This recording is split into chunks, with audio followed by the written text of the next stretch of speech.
You were listening to episode 112 of the Game Deflators Podcast. My name's John, and I'm joined by Ryan. Hey everybody, here at the Game Deflators Podcast, we like to talk about games we've recently picked up, games we're currently playing, and this week we get Skered for this week's Inflation Deflation Challenge.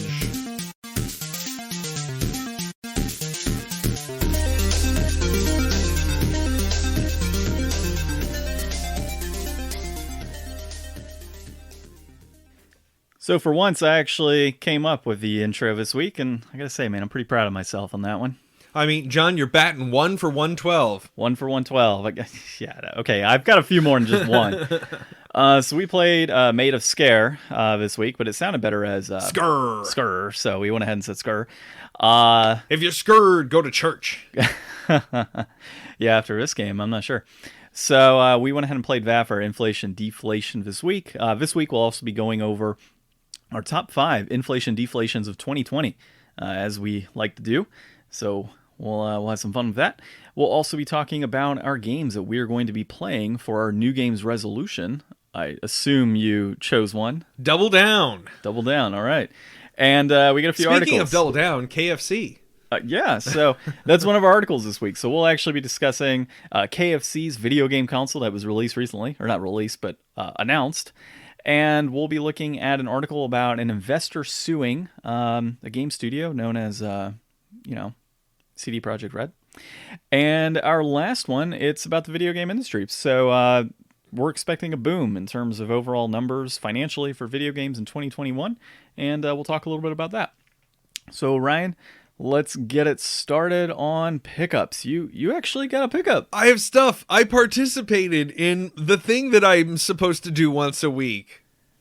And so what did you pick up? I bought Hades because it was on sale and I've been dying. So, okay, everybody. Anybody that's been listening to the podcast for a while knows what happened to me with Cave Blazers in, was that at the beginning of 2020 or was that 2019? I feel like that was a 2019 I want to say that was...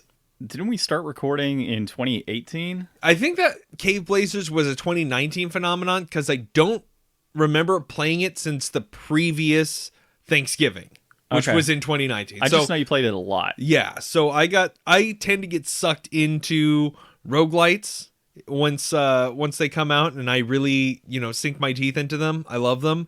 So I've been avoiding Hades like the plague since the beginning of the year just because doing so would give me a greater chance of actually being able to finish Persona 4, but that's out the window. That's old news. I'm not going to beat Persona 4 by the end of the year. Never going to happen. No. So I finally bought it and I love it and I can't wait to play more and more and more of it. So that's what I've been doing lately. I completely lied to everybody last week when I swore up and down that I would play more Persona 4 by the time this week's episode came out. Yeah, that didn't happen. So doubling down for next year's new games resolution, and I will eventually play all the way through Persona 4 before the end of 2021, plus another game. More on that soon. Hades is on sale, 20% off on Switch. They had the Nintendo eShop was down last night, so I actually had to wait to buy it. And didn't actually play any of it till today. I was like, God damn, I gotta play something before today's podcast starts. Do you like it from what you played so far? Oh yeah, I got past like the first boss.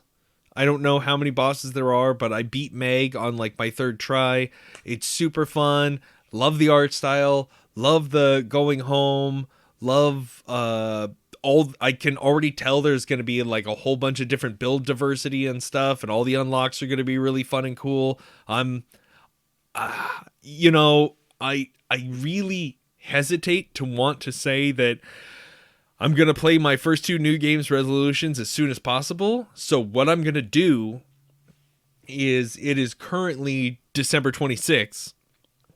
So I'm going to play so much Hades over the next 4 days that by the time next year starts, hopefully I'll be ready to start playing my actual new games resolutions and get them out of the way. Or you're going to finish Persona and then get on to your new games resolution. Well, Persona is part of my new games resolution double down. But you got to play that first. Before my other one? Yes. I have to be Persona You before I have can to play beat my Persona 4. new games And resolution. remember, you have 1 hour of Blue's Clues on I the was PlayStation actually 1. thinking about just taking Blue's Clues with me. No, I have to see the torment. What if I film it? Huh? Actually, I don't have a way to record a PS1 game. No, it's you PS1, don't. right? And it's going to be more enjoyable in person to see you playing Blue's Clues. Okay. Yeah. I'll just bring my handy-dandy notebook and be ready to go for next time. Is it on the PlayStation Classic? Because I could always just take that over to Ben's house All right. on New Year's, and we could just watch you play it. Close out the new year with horror. Well, I've got my mini PS1 with the screen. I could just bring that and play it portably. I think we got a plan going here. Let me find Blue's Clues. But yeah, so Ryan will be playing some Blue's Clues as punishment for not finishing up his new game's resolution. So now you know there's consequences of not finishing through with stuff. I feel so bad, guys. Honestly, like the whole point of new games resolution is what's a game that you've always wanted to play that's been sitting there and you've never gotten around to it, and giving that game the time and attention that you've always thought it deserved. And I failed. I failed miserably. I really like that game and I really want to put time into it. And I just got distracted by all the shiny things. And also, let's be honest, it was a real shit year. So, whatever. I mean, I finished mine. Yeah, but you also thought about playing more of those games and realized how bad that one was. And you were like, I'm not going in for more. Well, remember I had my initial stipulation was, all right, I'll go into Shenmue. I want to play all three. Yeah, but let but me see what the first Shenmue one turned is. out to be the 2020 of games for you, and you were like, I'm going to take a left-hand turn here and not proceed down this road. Yeah, let's go play other games that are a lot better. Shenmue, when I look back at it, wasn't like horrible, but it wasn't exactly like... It's dated. You might as well play Yakuza. Well, I played it on the PS4, so it's not like I played a dated game on the PS4, but it was not like I played on a Dreamcast. No, but I mean, you might as well play Yakuza instead of playing Shenmue these days, because it's like similar in like setting and style and combat, but Yakuza's just way better. Well, don't worry. I've got a great new games resolution for this year that we'll discuss. So my pickup this week, I got Maid of Sker for Christmas. So I picked that one up. And that's the only pickup I had outside of a PlayStation 2 and a bunch of games. And I'll talk to you about that one separate. But there's I see Shrek. Yeah, there's Shrek in there. There's Midnight Club. Yeah. Mercenaries? I like the Mercenaries game. There's some stuff in there. It's nothing to write home about, but yeah, I got some games in there. And then this week I've been playing Dragon's Crown with my wife. So we're like... What are you guys each playing? So I am playing a wizard and she is playing a standard fighter. Okay. Yeah. And then we have in our party another wizard and a barbarian, I think. I think I tried playing the thief when I played that game. Yeah, so I'm enjoying it. God, man, a wizard's kind of hard because you got to like recharge your mana every damn time after you use it. But so far it's fun. So we've probably played about 5 or 6 hours. So we're probably about a third of the way through the game, but we're liking the story. The gameplay's fun. A lot of dungeon crawling so far. Very easy from what we've played at this point. And, the story, it's kind of engaging so far from what we've, experienced. So it's one that, it's funny is that she actually played it several years ago and got to level 16 with her character. And so we booted it up, and I've had the same PlayStation Slim for years now. And she's like, I never played this game. I'm like, you 100% played this game. No, I didn't. I'm like, then why is there data on the console for this particular game? And I've never played it. And this console's only been in my possession over the last, 10 years. So, well, it would be on the memory card anyways. Well, in the memory of the game system, yeah. So it's on there. It showed that 16 or level 16, like multiple hours in there. I'm like, you played this game. Oh, I thought you said PS2 for some reason. No, PS3. PS3.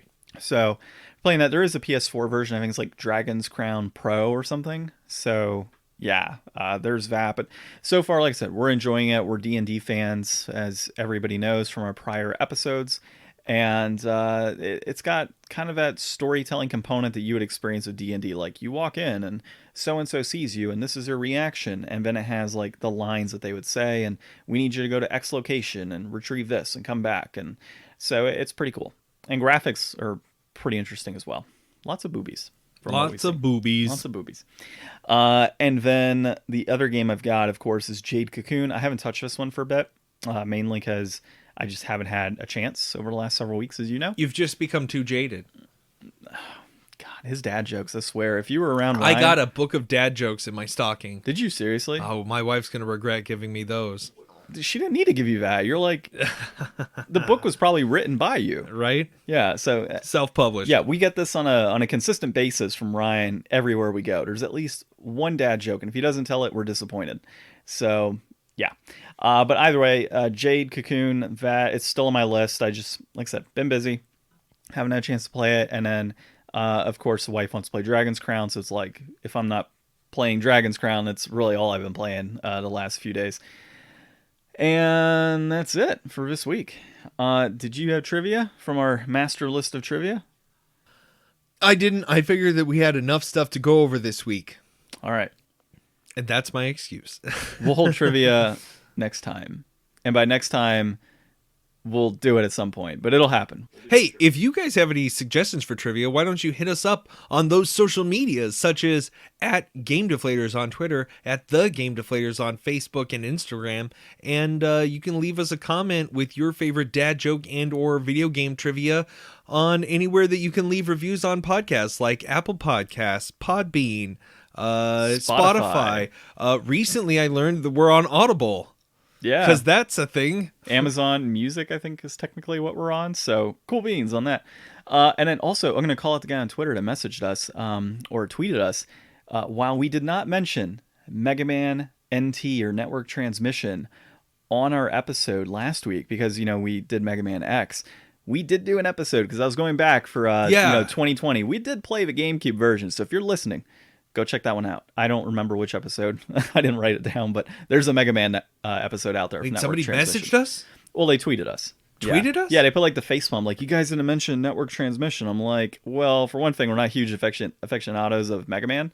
And yeah, like, we played Mega Man X. So, like I said last week, man, I can't even tell you like the name of characters from that series. It's not Rockman, Roll, Gutsman. Okay, so Ryan knows more than I do. Pick like a noun that's maybe an element or something related, and then throw man at the end of it. You've got every character. I got trivia for you. Who was Capcom's initial mascot? I learned this one recently. It's pretty cool because I ended up getting the... I know it's not Bomberman because that's like Hudson Soft or something. It's an obvious one, Ryan. Ryu? No, it's not. It's not so obvious. So Captain Commando actually was supposed to be like the initial... I think Captain Commando. I think he still is. He's technically naked. No, he is. He's going Commando. Okay, I have the Super Nintendo game here. Let me find a picture here for you. But it is. I don't want to see that, John. This is a family friendly show, despite all the cussing sometimes. This is not family friendly. In fact, we have it as what do you call it? NC-17. Yeah, like it's noted on there. This is Captain Commando. Notice he is not Commando. I can't see under his pants. He could be going Commando. You're right. He could be. Okay, so that is the story. Why else would they call him that? Those aren't even fatigues. All right, so that was our trivia that we ended up getting. So top 5 inflation deflation of 2020. Dude, this was such a good year. I was going through. I had like a long list of like almost 10 games that I had to trim down because obviously you got to separate, the wheat from the chaff. I'm actually happy I changed some of mine because, like, looking at your list, we had 3 that were the same on my initial list and then what I pared down to. Yeah, I had a few that you had on there on my list too, and then I removed them. And I wasn't even really paying attention to your list either. I was just kind of going through mine and then picking. But, I mean, I think between the two of us, we got most of the same good stuff, except for the 2 games that are on here that I didn't play because I wasn't there those weeks. Apparently I missed out. Which ones were those? The ones you played with the Game Tenants and the ones you played with the Next to Nothing podcast. I assumed those were the weeks I wasn't here. Oh, yeah. Yeah, you weren't there for Next to Nothing podcast. And Game Tenants, no, you were on that episode, weren't you? I did one with Jason. Yeah, but I've never played any of the Dooms. Really? Okay, so then, yeah, that's funny. Those are 2 that I enjoyed, and you weren't on those. John likes it better when I'm not around. Yeah, I guess so. I'll go through my list first, though. So number one on my list was Wolfchild, and this isn't in any particular order, but dude, I had a lot of fun with that game. You went back and finished that game. Yeah, like the next day I went back and finished it. Like I enjoyed it. It was actually a pretty good game. So Wolfchild is fun. Katamari Damacy, I had that on my list too. That's just fun. Good fun. classic game, and we definitely enjoyed it. I went back and played a little bit of that as well, and of course, it's a good game. Yeah, we definitely enjoyed that one. My next one I had, which was really just a massacre playing with you, was Oh yeah, slaughtered. Super Mario Strikers. Absolutely slaughtered. Yeah, I think I beat Ryan in the first match of that, like 7-0. Some unknown soccer numbers. Like, I don't even think real soccer has scores that go up that high. Yeah, it was pretty insane. So Ryan had a good time. He got to see me score a lot of goals, and I've always wanted to play that game. I just was ill prepared for the whooping. yeah, 100%. You know, we did Mario Tennis. I beat Ryan in that too, and we got to play some Mario Baseball. And that one, I am much better at than soccer. So be prepared. So maybe we'll throw in some of that. Be prepared. I'm trying to figure out the next line of that song, and I can't. So yeah, Super Mario Strikers. And by the way, Wolfchild, I think we put as just right on price. I want to say Katamari was. Oh, I didn't look up any of that I didn't stuff. either. I'm guessing here. I think Katamari was just right. We really should keep track of this. Super Mario Strikers, I want to say, is just right. Journey, I think, was deflated because it was worth the price point. And Doom, we had as inflated because we were scoring on the Super Nintendo. And given, well, yeah, so Journey is Silliest is my next game, and then Doom. And Doom, we had scored low primarily because you could play it anywhere. Like, you could play it on a birth control thing. Like, it's crazy, like, what it can be played on, because it's Will everywhere. it run Doom? That's the question. Yeah, will it run Doom? That's pretty much what it came down to for that. And Journey of Silius we played, or Silius, I don't remember how it's pronounced, but that one we played with the game tenants. So that was Church as well as Jason of Corpse Slug Gaming. That was a fun game. I definitely enjoyed that one. And then Doom we played with the Next to Nothing podcast, and we took an approach on that episode. I could have sworn you were on it, but I guess not. I played it on the Super Nintendo. We had... I think it was Mr. Green played it on the cell phone, I want to say, or PC, and Van Daneke played it on either the PC or phone. So we had like 3 different modalities of playing that game, and we each gave our own separate impressions of it and what the value of that was worth. So I think on PC, it must have been Mr. Green because he got it for free 50. So yeah. We know it must have been him on that. And then phone, yeah, it's right, because I think Danica paid like a couple bucks to play it on the phone. So yeah, that was my top 5. And a lot of that was I either enjoyed the game or I enjoyed the experience and who we were talking with during the year to really make that episode happen. So shout out for 2020 to the Game Tenants Next to Nothing podcast. And then, of course, I know you've got one here from another podcast on your end. So... your turn, Ryan. What were your top inflation deflation games of 2020? Okay, so the first one I have here is one of the only actually some of the games here I played like a lot more than what we played on for just the show. We kind of did things a little bit different, but Ridge Racer Type 4. I'm not usually a racing game person, but when I was getting into the hacking of the PlayStation earlier this year, that's when we kind of played Ridge Racer, which is actually on there. You didn't have to hack it to get that one, but I had a lot of fun with that game. I went back, I played some more of it. I thought it was really cool, especially, like I said, I'm not a big racing fan, so that one stood out to me, and that's another game that I would come back to that one again still. I just love that. I love that art style, that early PlayStation chunky, like it really works for a racing game like that, so it feels really at home. I thought the music was great. I loved it. Next up, Prince of Persia: Sands of Time. We didn't make it super far in that game, but that's a game that I really remember fondly from being younger, and I was really happy to go back and play it. And I know I saw something else about the new remake that's coming out in the news like last week or the week before. I don't really remember if it was good news or bad news. I just know that they had mentioned the same thing that we had mentioned when we saw the news the first time. The character models did not look very good. Yeah. So hopefully they're going to turn around and upscale some of that and make it look really good and make it something that I want to buy and revisit in the future. Well, it's Ubisoft, so it's going to be the Assassin's Creed modeling. I mean, I would still go back and play, the PS2 one all over again. So I love that game, and that was so much fun to come back to, because sometimes we forget that we can actually go back and play fun games on this show. Next up, Symphony of the Night. We played this one also with the Next to Nothing guys. No, we played Symphony of the Night. We did this with the Sega Saturn Shiro podcast. Oh, this was with Sega Saturn, because they played it on Sega and we played it on Nintendo. Yep. Or PlayStation. Mm-hmm. And this is actually a game that I went through and beat for the first time this year. So, obviously, I love this game. This is like one of the greatest, retro Castlevania or Metroidvania games of all time. This is like best in class for genre, and everybody loves it, and I love it. And I was so happy to go through and play it all through this year. And if I recall with that game, the way we scored it was, even though the game is like ridiculously priced right now on multiple consoles, we looked at that and said, based on how old it is and the type of game that you're getting and the experience that you're getting from that game, that while it was a high price point, it was not inflated in terms of what you were getting. It was only inflated in terms of like general pricing. Like you could get it cheaper, but overall it was deflated from the aspect, or just right, based on the overall experience you were getting and based on the current market.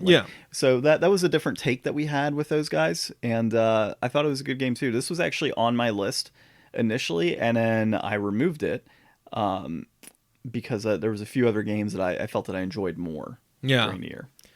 Next up, I'm going to go with the NES Remix Pack. We had a ton of fun sitting down and play this. Like, I had never played any of these, and I think that you've got like another one, like an NES Remix Pack 2 or something, or there's just more in that game that we didn't get around to, and we talked about going back to it sometime in the future. Like, this was just a fun, like, nostalgic look at old games, but giving you specific challenges to go through, and this was just like, this was really cool. This was like that nostalgia bomb that I loved. I had such a good time playing it. I hadn't experienced a lot of that in a long time. Like, I remember being in daycare after school as a kid, and everybody wanted to play Excite Bike on the NES, and it's like, this is my first time back at Excite Bike since then. Yeah, and this one I believe we had scored as deflated because the price point is actually pretty low to get in on this, and it's just a blast. I mean, it honestly is. The NES Remix Pack 1 and 2 are fantastic games.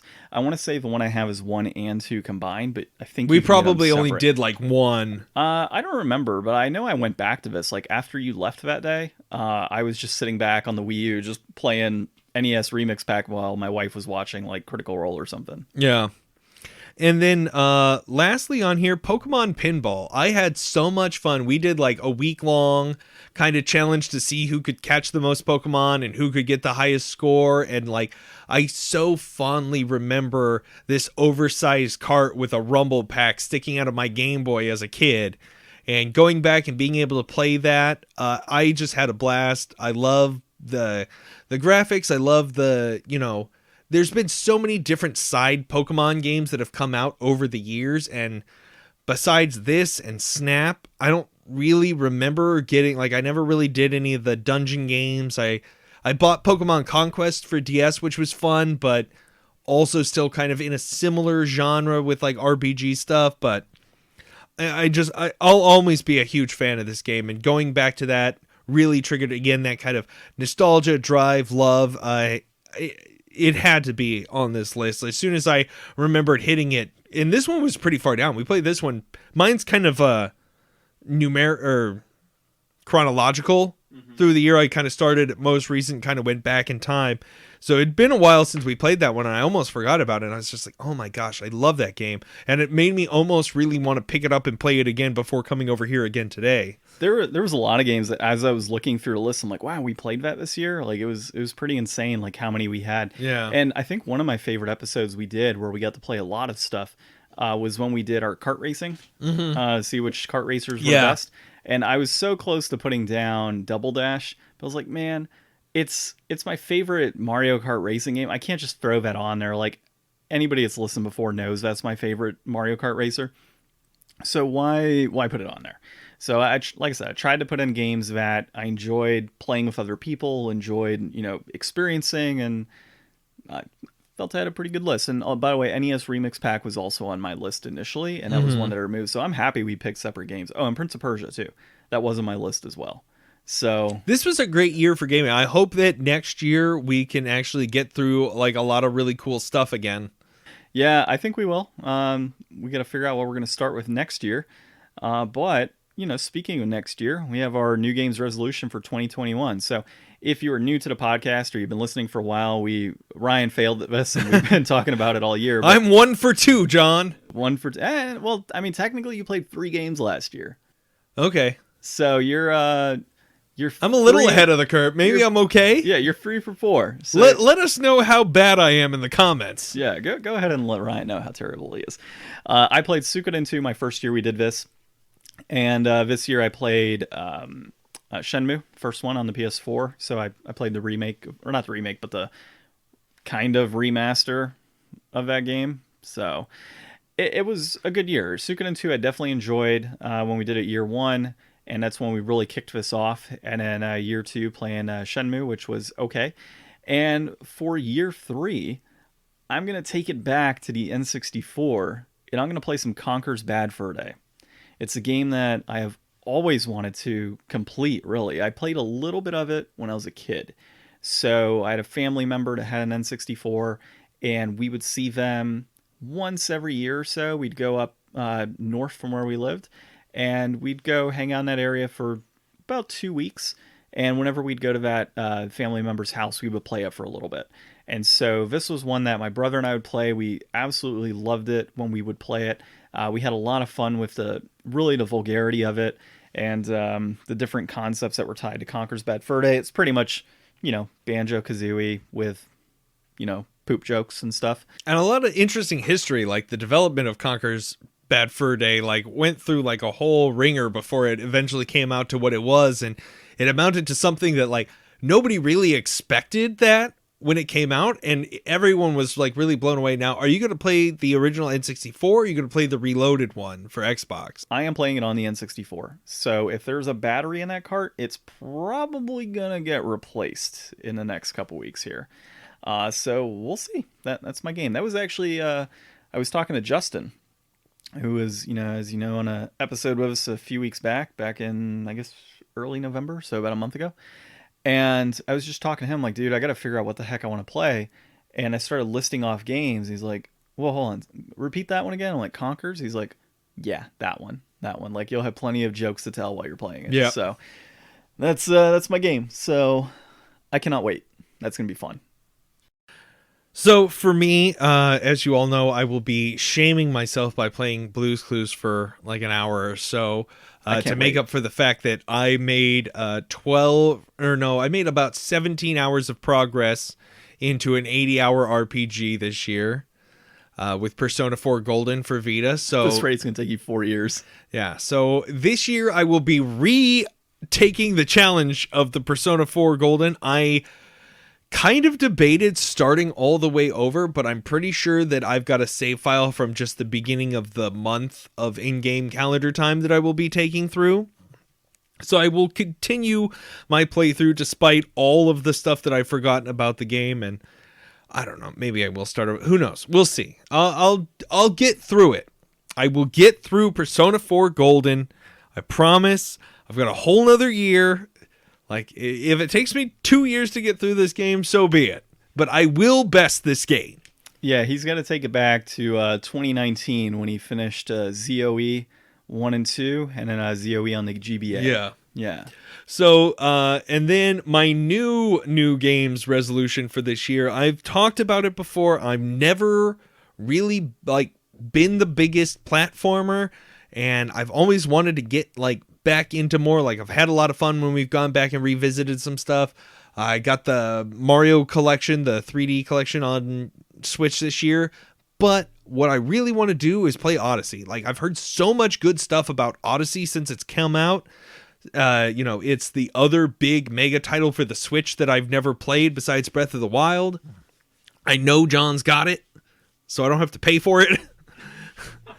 And I'm going to play that too, because I think that those will be. I can't do 2 giant RPGs. I think I've learned my lesson. Giant RPGs, even though I've got a whole year to do it, I'm going to see something shiny and different that I'm going to want to play, especially considering the fact that I'm hoping to try to score a Series S by summer next year. So if I can beat out Persona before the summer, it shouldn't take me a whole lot of time and effort to get through Odyssey once that's done. Yeah, Odyssey didn't take me too long. I 100%ed it, so that was... I will not be doing that. Well, if you want, I do have the collector's edition guidebook for it, the Prima Guide. Oh, I'm just going to have fun. I'm going to go have some classic Mario fun. Well, I mean... I'm not going to worry about doing all the things. We use the guidebook for, like, we went through it initially, and we're like, all right, cool, like, but now we want to get all the stars, or suns, or, no, it's stars. Power moons, yeah, Jesus Christ, man, so stars, moons... Come on, John, I haven't even played this game. Man, I haven't played in so long. But yeah, so power moons, and we use a guidebook to get like the ones that we didn't know about or were just kind of obscure, and yeah, we 100% it from that. But you've got to do the jump rope challenge. See how many you can get. Oh God, it's a pain in the ass, but you'll get addicted to it. So yeah, I guess I'll loan you Odyssey this year after you beat Persona 4. After Persona, it is not going to be in your possession until after I see that save data for Persona 4 is complete. I will get it. Yep. I promise everybody, I won't let you down again. I mean, I can't imagine how many times I've promised people that I would play more of this game. Not even beat it, just play more of it, and it hasn't happened. No, Ryan disappoints me every day sometimes. It's what I do best. Yeah. Thanks for listening. Thanks for listening. Yeah. Speaking of disappointing, KFC is releasing a cooking console, apparently. So this article is titled, KFC is really cooking up a video game console that plays PC games and keeps your chicken toasty. This is Riem Hunt at USA Today. We've never done a USA article, but I recently retweeted the promotional video for this particular console. And really what it is KFC has created a souped up PC, which has components that are, I mean, honestly, the first thing was like an i9 Extreme Intel product, and it's like $3,100 alone for that. So this is going to be really expensive. I don't foresee this as like a mainstream console, obviously. I really see this coming out as KFC is releasing a gimmicky product that keeps your chicken toasty with the extremely high temperatures of what looked like a 3090 GPU sitting in there. So an NVIDIA 3090 sitting in there, just going to cook up a lot of heat. Along with that, extreme CPU cooking up some heat. And I guess the fans are going to point up and release all that heat into a little vent that's going to keep your chicken nice and toasty. It's a console in the shape of a KFC bucket, complete with a drawer to keep your chicken warm in. And I can't believe this. Like, how has this not happened sooner? Like, when are they going to come out with a gamer fuel cooled PC? Yeah. With like a cool, like bendy straw that goes through your headphones so that you can drink it while it's cooling your console down, and just have like a feed for like a whole big, like, 2-liter. You kind of like those giant water bottle dispensers where you have to flip it over, but you just stick the 2-liter bottle of Mountain Dew in there. It goes upside down, it cools your console and cycles it through, and then when you're ready to drink it out, you can. Oh my God, dude, that's just diabetes written all over it. I want to see Taco Bell challenge KFC for console wars. Well, why would they? It's the same company, Yum Brands. Yeah, I know, but normal people don't know that. Okay, that's true. What was the other one I saw? So I saw a video, I think it was this morning, of a guy turned a functional toaster, into a computer. And it plays Doom. Well, yeah. Definitely. Doom on a toaster! I think he was playing Counter-Strike or something. I don't remember. But yeah, so I was watching that. It was hilarious. Do you have to push the button down to turn it on? What happens after it toasts? Does it like power off the console? I didn't get too deep into it. I just saw it flash up of like guy playing on a toaster. I was like, all right, like that's enough Facebook for this morning. Let me move forward with my day. But yeah, so I saw the promotional video. We did retweet it. Check that out. What I was going into was I can see this being a gimmicky type thing where they release like 5 of these and it's a major promotional contest. It's obviously going to get a lot of people interested in it just because of what the hell it is. Like, I'll go buy a Famous Bowl. Like so if you win this thing, you just strip it and get all the components you want, and you don't have to necessarily keep it cooking chicken, you can put it into something else. Oh, yeah, but I mean, it'll be worth a fortune if you leave it the way it is. I guess. I mean, depends on if they have, like, you know, security bits and stuff. And just empty the grease trap when you're done. Oh, my God. So, regardless, I see this being like a major promotional contest with, I'm going to call it here, you win this and you get a year of KFC. Because why in the world would you give away a console that keeps your chicken toasty, but not give somebody chicken to keep it toasty? So you're going to give them some chicken to put in there. So I see that being a year-long thing of KFC chicken and, or, you know, year-long supply, and of course the console. So we'll see. It's the anti-vegetarian console. It really is. It really is. But I wonder if you could keep vegetables toasty. Well, maybe it just breaks. Like it has a sensor. Right. It senses. No protein detected. Yeah, no protein detected. Healthy foods present. Collapses in on itself. Did you have any comments on this one? Move out of the way, Mario. Colonel's here. I like that. Did you know that like KFC is like the most popular Christmas food in Japan?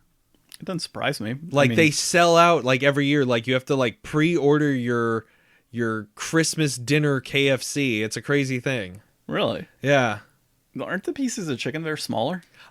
We tried KFC when we went to Japan, and it was basically the same. Really? But yeah. I mean, their McDonald's was better than our McDonald's, but the KFC was about the same. New Zealand's McDonald's and they don't take is better. any substitutions.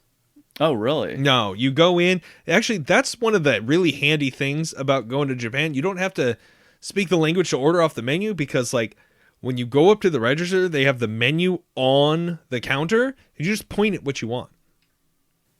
Yeah. Because everybody knows what the pictures are. See, when New Zealand was a little different because, well, they speak English. Yes.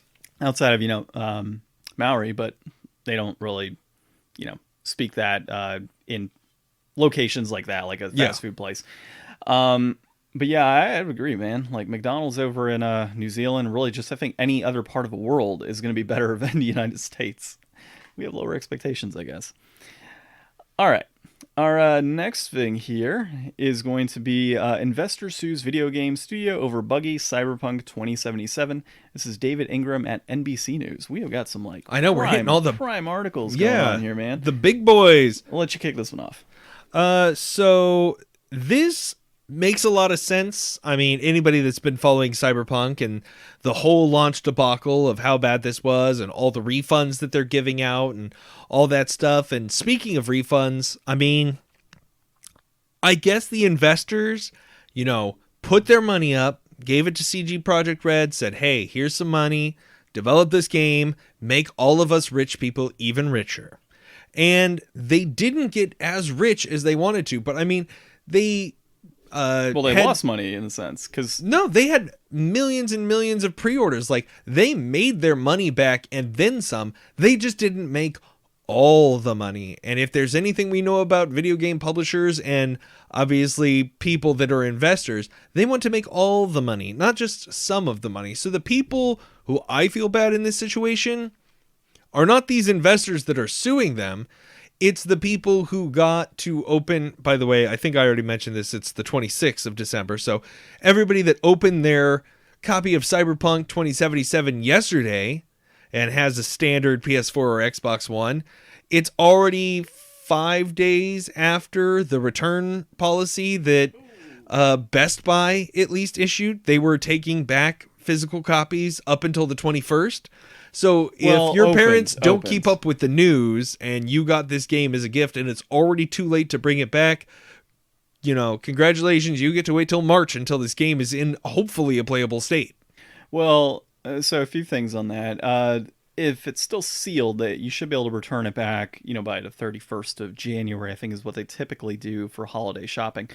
But as far as investors are concerned, I think one of the key things here was, you know, from an investment standpoint, it's not necessarily directly investing in CD Projekt Red for this particular game. It's more on the stock and saying, you know, say I put in like for 1,000 shares of CD Projekt Red, which I think is like, what are they trading at? Like 100 something bucks a share, whatever it may have been. So it says in the article they're down 38% from early December. Yeah. So basically the way it would work out is you would have invested in this company who said, we have this awesome game, it's being released. And by their standards, CD Projekt Red was like, hey, this game's complete, it's playable, it's good to go. and they set up these like high expectations for this title and like the money it was going to bring in. So investors are flocking and like, I'm going to buy now. But you can't sue somebody for gambling and losing your bet. You can to an extent. So that's why the lawsuit's happening, because they set up expectations to the market to say, we've got this game, it's playable, it's good your to market. go. Dude, come on. So they set up these expectations, high-end expectations, that this is all good to go, it's playable, we're going to release this in the market, we're expecting X amount of sales forecasted.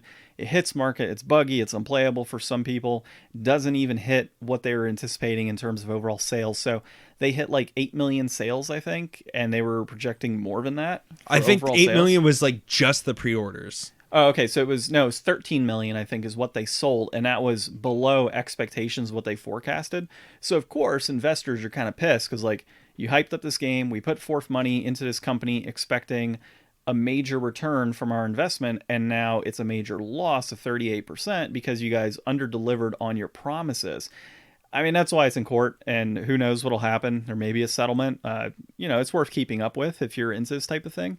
But I don't know. It's hard to say that they would win any sort of lawsuit, primarily because if CD Projekt Red is working on bugs and getting things fixed, you'd have to find that they knowingly put out a product that was faulty and had issues, which, I don't know. It's a lot of legal stuff. Well, and there's still also the fact that this is the last gen version. Like, they haven't even officially come out with like their like next gen patch of optimization stuff. So it's like this game's going to get basically a whole second life of resale mid next year anyway. So like the money that they've made is only some of the money that they're going to be making. And, I mean, I'm sure that investors have much better memories than, the average game consumer. But the average game consumer is very willing to look past, if history is any indication, how a game releases and how it turns out. I mean, how many people are out there being like, well, Fallout is good now. No Man's Sky is good now. I mean, yeah, but then you have other games like, what's Anthem, which just got destroyed. Yeah. So it depends on the company too and how they continue to, push their product and yeah, make that's it a better true. product. If they can make it a good product later, we will be way more willing to forgive them than the investors are. And I actually got a chance to check out just the character creation for Cyberpunk yesterday. And I mean, it looked fine from what I saw from literally just the character creator. Like, it didn't blow my mind. It wasn't like looking at, I remember looking at every Final Fantasy like game and being like, oh my god, you can see every individual hair blowing in the wind. Well, if it didn't blow Ryan's mind, and I think we know what he decided on for his genitals in the game. Actually, I didn't even see that as the option. I might have left the room at that point. Oh, really? Yeah, you didn't want to see it. Well, you only saw the character component? Yeah, I only saw the character creation. I mean, the graphics look super good at that point. I would have liked to see more of it, but again, Christmas, we were kind of moving on to dinner and stuff, so I didn't get to see like any real gameplay. I didn't get to see Night City. Like, I know there's so much here. Dildos all over the city. Yeah, I'm speaking from no point of view whatsoever, but I am saying that, despite all of the negative stuff that's going on, people are still going to pick up and play this game. So, those investors, they might get some money, just not all the money. Well, I know people so my brother's playing on PC. He's enjoying it, absolutely loves it. He's actually playing on a gaming laptop, so he's probably not even getting the full experience on what he's got. And then Justin's playing on PS4, and he absolutely loves it despite all the bugs that he's seen. Really? Yeah, he loves it on the PS4. Talks nothing but praise. Has he got a Pro? No, he's got a regular. That's what's crazy. Yeah, that's why I'm actually shocked that he's like, oh yeah, it's great. But moving on from Cyberpunk, we also talked about that last week, so catch that episode last week. Video games are a bigger industry than movies and North America sports combined thanks to the pandemic. No surprise here, but this one is Wallace Witowski at MarketWatch. So really professional websites that we pulled from this week or resources. I don't know. You want to talk brass tacks? This is the brass tacks article. This has so many big numbers in it that it's hard to really let Let me pull it up. I'm going to pull up the article first. I know, I'm trying to open it too. But it's got all the numbers in there, and this is impressive. I mean, we know that it was just last year Red Dead became, or no, not Red Dead, GTA 5 became the most selling piece of media, like, in the history of the world. And for this to just, the video games industry to start eclipsing all of these other major industries, I mean, to see how far we've come in a decade. Like, this was not video games in 2010. But where are we going to go next? Like, how long into the future is it before the video game market eclipses, like, the car market? Yeah, so here's kind of... I don't know if it'll ever eclipse the car market just because of how much a car costs. I'm speculating. Yeah, I know. Well, and there's a few things that aren't estimated here that could be estimated. So basically, they're projecting that, 2020 will have secured around $180 billion in overall revenue, and that's 20% essentially. So that's what they expect those game sales to rise to based on the current trends. So right now, the estimate for 2020 is they're seeing 19.6% growth on the console markets, 11% on PC, and then 24% on mobile gaming, which doesn't include ad revenue. And so that would be around $179.7 billion for 2020, and the fuel from COVID-19. Now, if you look at 2018 and 2019, 2018 was $139 billion, or really close to $140 billion. 2019 saw $150 billion, and they actually had a decline in consoles by 2.6%. So the fact that we're seeing really like a 22% increase year over year on console, not sales necessarily, but revenue coming from consoles, which I would imagine includes like video game sales and any advertisements. Well, I think it includes like the launch of the new consoles. Like the next gen is going to really, because, you get a little stagnant, less people were buying, PS4, Xbox One. The Switch has been probably a skyrocket rise since it came out. Yeah, and they're talking about like investors are starting to flock over to game companies and they're anticipating releases, hence that CD Projekt Red situation. But then the other thing too is that China recently lifted its ban on consoles, or console gaming. So that right there is going to really propel the industry in general from a global aspect, which we hadn't seen before. Or at least recently. So that'll be pretty interesting to see how that moves forward. And we're seeing a lot more of it in the news like this. I mean, we had Epic with the whole Fortnite thing, that whole debacle that happened with Apple and Google Play Store and all of that. So it's good to see video games in the news, not for do these cause violence. Yeah, like exactly. These are all major news sources that we're hitting this week. Well, and the only concern I would have is that when you start moving into this with investors and such, it's like, how much are these game companies... I guess in a sense it's good, right? Because if investors are investing in a company and they have high expectations, they could completely topple a public company by just divesting in what's going on. So if you underdeliver on your product and gamers are pissed, well, you're more likely as a game company that's public, you're more likely to produce a better quality product because you have investors and you do have consumers that are going to either be happy or pissed off about it. Well, so the expectation has to be a lot higher at this point. And it probably builds a lot more room for low-end developers to be able to get funding outside of traditional video game publishing companies that might allow them to be able to really speak to what they want to do without that, oppressive oversight that the industry is used to applying. Yeah, I mean, if you're an angel investor, and you're looking for a certain cut of a video game and you want to get involved in that industry, like... Yeah, who wouldn't have wanted a piece of Among Us this year? Yeah, right? Like, if I'm an investor and I got however many millions of dollars and somebody comes up and says, hey, I want to put... Among Us, which, well, I guess that was an older game to begin with, but, that or... especially with the low barrier for entry. Like, they're not asking for millions and millions and millions of dollars. No, and even but they can generate that kind of return. And even small groups like the group that develop Hades and such. Like, those are all companies that are now experiencing a lot of growth from their products. And Fall Guys? Yeah. If they had the backing from a good investor, that investor is going to get some sort of cut. And, I mean, I can see that... and that pushes them too. That pushes the company to put out a premier product that's going to get money. And I mean, I could see this being a huge benefit to gaming as a whole. So yeah, it's a long read. So definitely check that article out. If you're listening, and they're also saying that they would expect some growth in 2021. I think in what I was reading here, they're expecting double-digit growth again in 2021 for video games, which would be expected because of the release of a next-gen console. And of course, we'll probably see it drop off a little bit the next year, and then on the release of like a pro console or something along those lines, we'll likely see that go back up.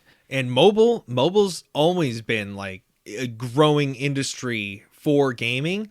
But I mean, in this case, it's the largest growth for all of it. Yeah, and that's not including ad revenue. If you pop ad revenue into that, holy crap, you're looking at a lot more growth revenue wise than 24%. But mobile games are really starting to expand out in like new big ways. I mean, not to say that there haven't been some major ports of stuff, not to say that there haven't been major successes. I mean, like, Flappy Bird and Candy Crush and all that stuff. I mean, those were big mobile games, but I mean, Genshin Impact has had like a huge following this year, and it's like a major title that's gained a lot of recognition. I mean, it was up at the Game Awards and stuff this year.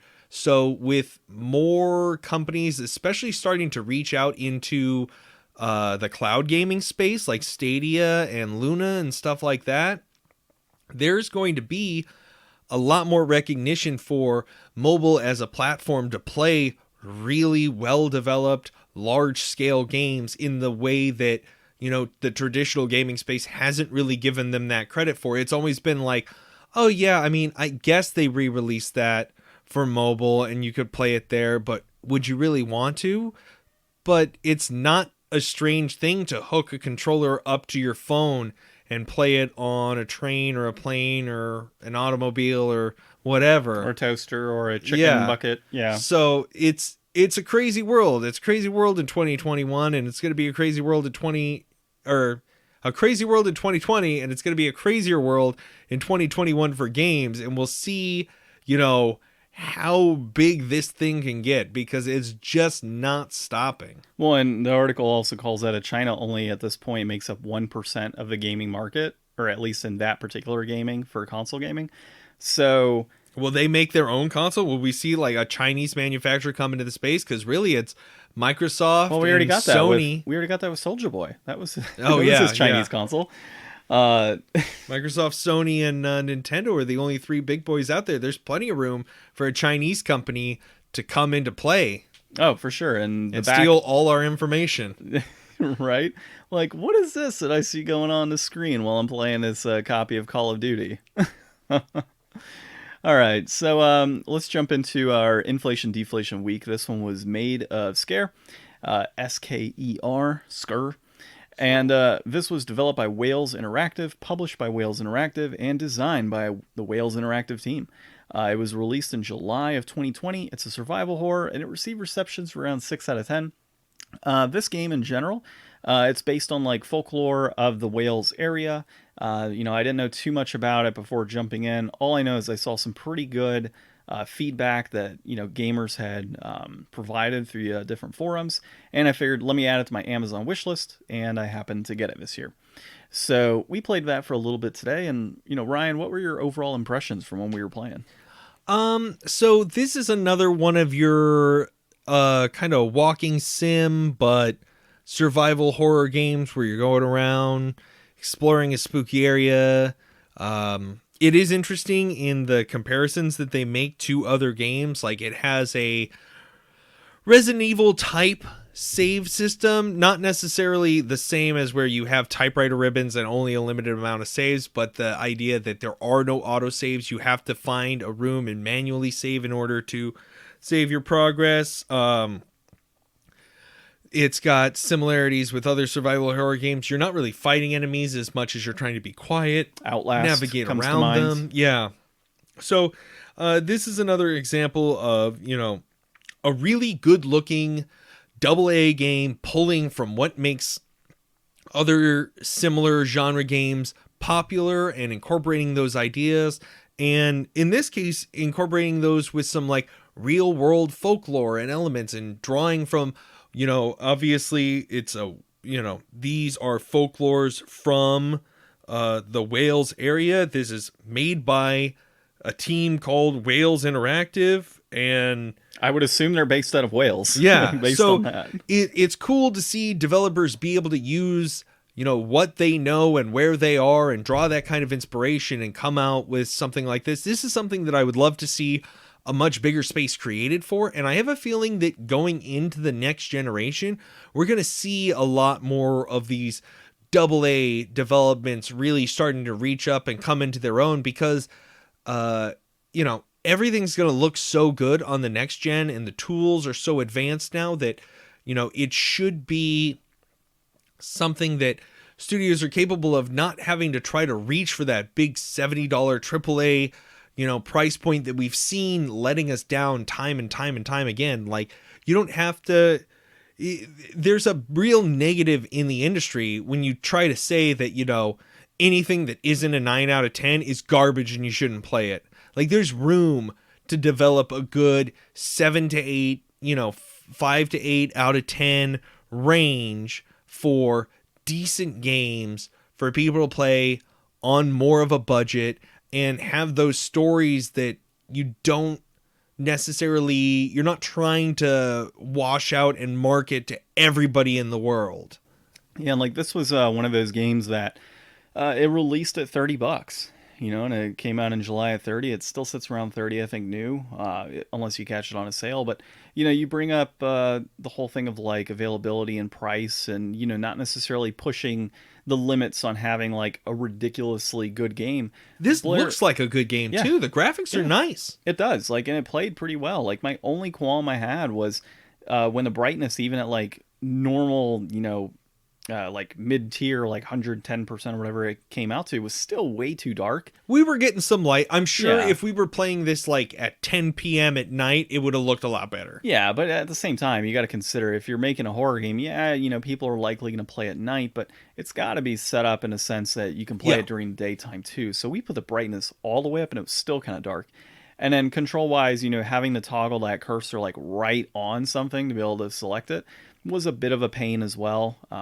But in a sense, that's good too, because I've played a lot of games where there's two items right next to each other, and you're screwed because you'll accidentally pick up one item over the other because they're too close. So I don't think there was any of that from what we played, but the cursor having to be exact was one of my other like main issues. But in terms of pricing and such, you had mentioned the games not needing to be like above and beyond.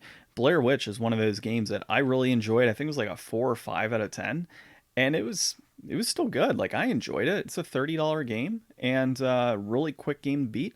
I think this will be very similar. Like, it's not blowing you out of the water with a 6 out of 10, but it's got a good story to it from what we've heard, good lore, and the videos I've seen of gameplay and such in the past, and some of the reviews I've heard from other gamers, it makes it worthwhile to put down $30 and support a small company in the process. Yeah, and the rating systems, like I was saying, are all blown out of proportion. I mean, if anybody thinks that Cyberpunk is like a 9 or 10 out of 10, you're probably fooling yourself a little bit. Yeah, we know that there's a lot of room in our market for bias and stuff like that. So trusting this game to be, a solid 6 out of 10, 7 out of 10 doesn't make it a horrible, horrible thing that you should never play. Yeah, it just makes it a good game. It just makes it something that, if you can't buy 5 new games a month, maybe this isn't the game for you. Maybe this isn't the one game that you can afford per season to pick up. Mm-hmm. Or maybe just don't buy it new. Maybe just wait till it's used. And we'll get to those prices. Yeah, I got it new. Well, we can get into it now. All right. So, tell me, John. Tell me those prices. So right now, if you want to get a used copy of this, it's a complete in box, $25.50. So Ryan had me open my brand new copy, which is sitting at about $30 right Devalued. now. Devalued immediately when I picked it up. It peaked at $27.66 for a complete in box copy. I would imagine that was right when it came out. It's trending down, of course, in terms of price points. So you can always wait on this. A loose copy, I don't know why there's loose copies floating around already, but there are. Some people just like to sell the case and the game separate because they figure they could hold on to one and make more money down the road. Or they just like to watch the world burn. So 23.35 on a loose copy of that. Of course, it peaked at 24.34. Why it was loose then, who knows? But screw you, loose disc people that like to turn things in without a case. Unless your dog ate it, different story. And then that's also trending down. So I think from what we played, I'd say it's priced just right. I mean, look, $30 for a quality game, small company or small group that's making, or smallish group making this game. And I like to support smaller developers in this instance.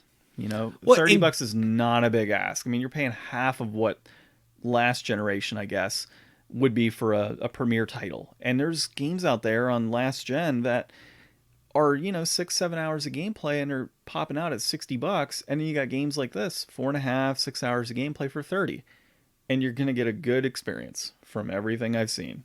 And from given what we the played. time frame, I mean, this game just came out a couple months ago. Well, not like July. That's like, well, yeah, 5 months ago. 5 months ago, About half a year. Yeah, so half a year ago. So it's like this game will go down in price.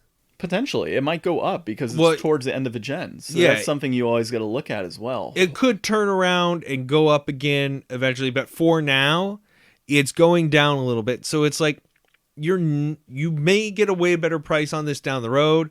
You may not, but considering where it's right now, practically brand new, only a few months old, like you can't expect to pay less than this. Like if this game was $10 now, it would be because it's a terrible game. But considering it's only gone down a few dollars, it must be holding its value for some reason.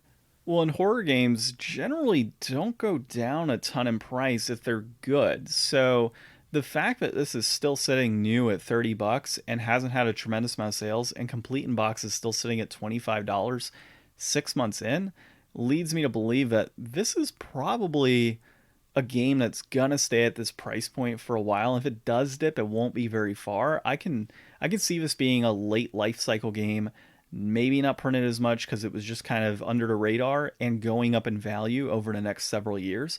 So I honestly would say like it's worth it. It's not necessarily deflated or inflated. It's just right at the price point it's at.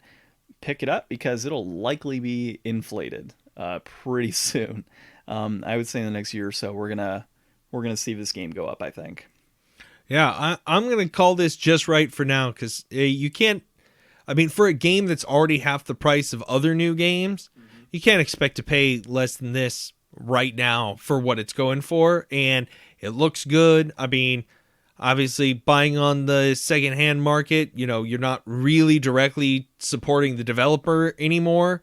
Like, if you wanted to pick this one up new, I wouldn't say that was a bad deal either, just to give them the credit and the money that they've kind of got coming to them for this. But yeah, for $25.50, you're not going to regret paying that. Yeah, I would buy it new, 100%. Support the developer in this case.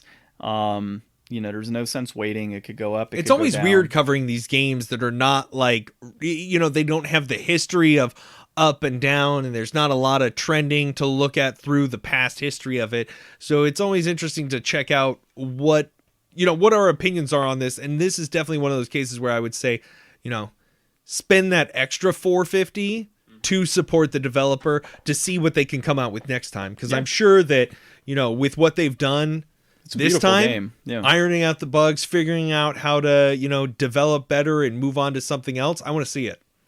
Yeah, I'm excited to get through this game. My wife and I will likely play this one.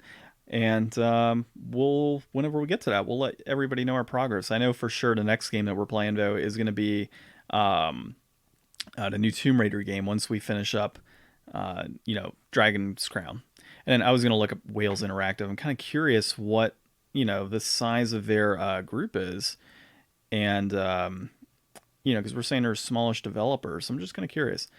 They have over 20 video games on 10 different platforms. They're based out of the United Kingdom, of course, and founded in Wales. And they got about 10 employees, is what it says here. So, yeah. That's a pretty healthy library so far. 10 games? Yeah. 9 years, it says that they've been in existence. So, yeah, definitely support the developer. All right. Well, dude, I'm not sure what we're going to play next week. We'll We'll look at the wall. We'll figure it out next year. Yeah, we'll call it. Yeah, figure it out next year for sure. Yeah, because it'll be the 2nd on that day when we record. So we'll figure it out next year. We'll see where we're at, and we'll go from there. So enjoy this week's episode. Goodbye, 2020. Goodbye, 2020. Thankfully, hopefully 2021 has better things for us, and yeah, see you in 2021. Yeah, and let us know about your new games resolutions, and don't welch on them like I did. Exactly. All right, well, this has been episode 112 of the Game Deflators Podcast. My name's John. I'm Ryan. And thanks for listening.